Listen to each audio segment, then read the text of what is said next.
Why? Hello one, hello all. It's the most. I've been up since 4:30.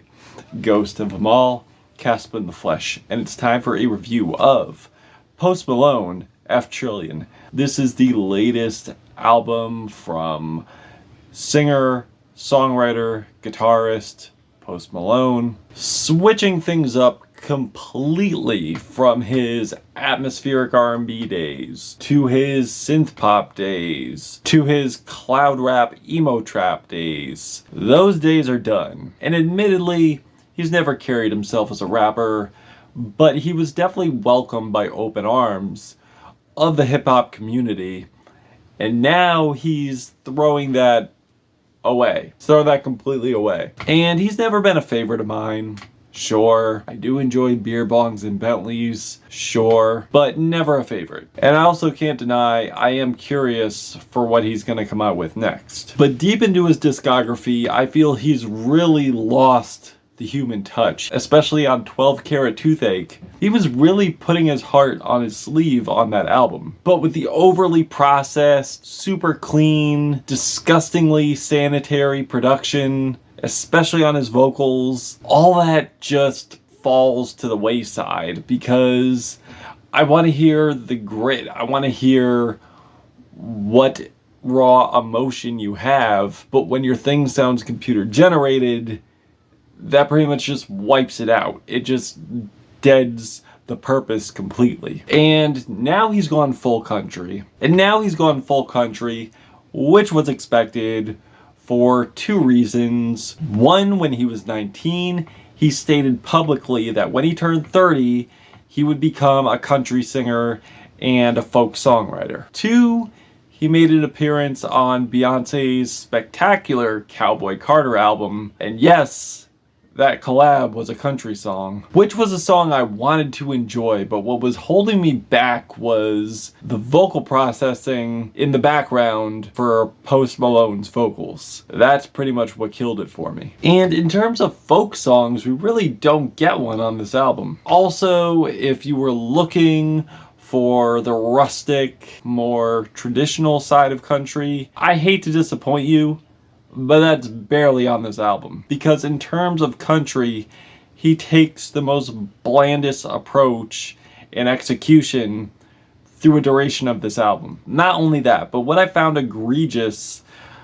in terms of the quality of Austin and 12 Karat Toothache rears their ugly cyborg head once again on the opener. Which is a perfect example of that, because this track reeks of cheap whiskey, reverb-soaked drums that swallow up everything in the mix. The backing vocals sound so inauthentic, and production-wise, it just screams Ford trucker commercial, except more processed. Not to mention how painfully cliche the lyrics are here. Like, I've been looking for the right one, but the wrong one keeps looking at me. It's so painfully generic and tacky. There's Finer Things though, which honestly was a highlight for me, which is a pretty good, fun, cheeky country bar banger with lyrics about enjoying the finer things in life, flexing. There's also a husky, half-rapped, half-sung verse from the legendary Hank Williams, which is a nice touch, and I feel there is an authenticity to the country here, and doesn't sound disgustingly sanitary and generic like Pour Me a Drink featuring Blake Shelton. It just sounds so dime a dozen, but in another breath,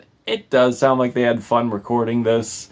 It does kind of sound like they had chemistry here, but it's just so reverbed, and the track just sounds so run-of-the-mill by country standards. It sounds like one of those really uninteresting tracks I would hear on Country 92.5 growing up that came on the radio. It just sounds so gentrified to me. And now it's coming back to haunt me in flavorless robot form. And the backing vocals just sound so overdone and artificial. The whole thing just sounds like a giant beer commercial. Not to piss on their good time or anything, but it just sounds like a weak representation of country here. Which I also felt had some help with Morgan Wallen of all people. which again is just littered with these mainstream glossy country cliches, predictable chord progressions. It's super formulaic. We have 90s commercial country pop at home. And regardless of Morgan Wallen's controversy, I don't think he has the most interesting singing voice in country. I'm sorry. The sad thing is, I have no doubt in my mind that Post Malone wanted to make a country record. That I'm sure of. That I know was his dream. And the thing is, I have no doubt in my mind he can make a great country record. I'm sure he can make it fun. I'm sure he can make it emotional. I'm sure he can make it rustic. But the production choices on here just suck the soul out of everything. They're just so soulless. For the most part, the topics here are pretty much been there, done that. Like most of the romantic songs here, which granted do have memorable hooks, but are memorable for the wrong reasons. And featuring some of the most weakest country artists he could find, like Hardy. Really? You chose Hardy? You couldn't choose anyone else. You had to choose one of the worst country artists with the worst output right now. You had to put Hardy, which makes a terrible weak song, Hide My Gun. Also, the production is so boring, so faux endearing, where the lyrics don't really have much of a foundation, which leads to some awkward, toxic lyrics. It's just like a really bad, cheesy, hypothetical song here. Like, if they took something out for their romantic interest, like, would they hide their firearm? Which, to me, like, if somebody were to ask me that, be like, you know, I'd take someone out for you. You know, not saying, like, I would, but, you know, hypothetically. And if I hypothetically did, would you hide my firearm? It's like, how serious are you about me? You know what?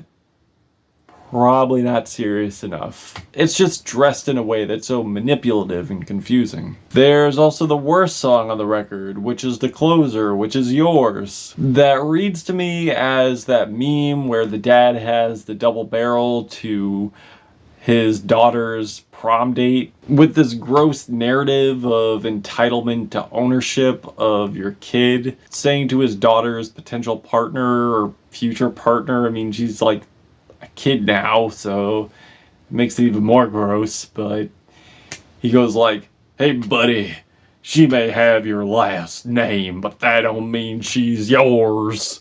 How you just feel like this overly possessive, entitled father to your kid and treating them as property in opposed to people, and opposed to a human. Like, it's just so gross. It's just so old-timey, and I do hope Posty grows out of this. Not to mention the production is dressed in such saccharine production. I just can't help but hear like a very cheesy montage to go with this. The whole thing is just so gross to me. What's also gross to me is his weird synth pop country crossover he does on What Doesn't Belong to Me that has way too much gloss, way too much glimmer, provided with these disgusting computer generated backing vocals. It sounds so rigid and soulless, and the unfortunate part of this is Post does deliver some passionate vocals on here. It's just kneecapped by how inauthentic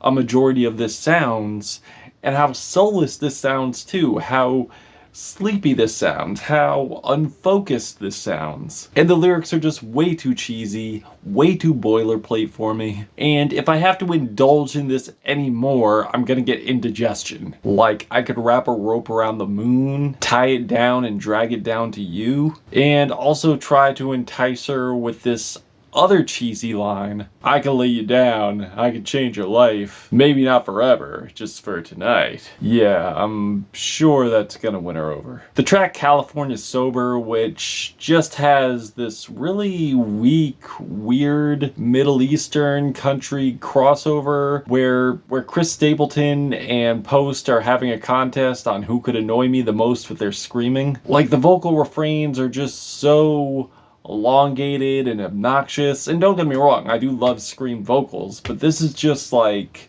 so repetitious that's just littered throughout a majority of this track. Lyrically, though, it is kind of cinematic. I mean, it does draw this story of where they're picking up a girl, she's all flirty, drinks up all the liquor, and next thing you know, there comes an unfortunate circumstance. But I'm not going to give it away. I want you to check it out for yourself. But yeah, pretty much that's the only highlight of it.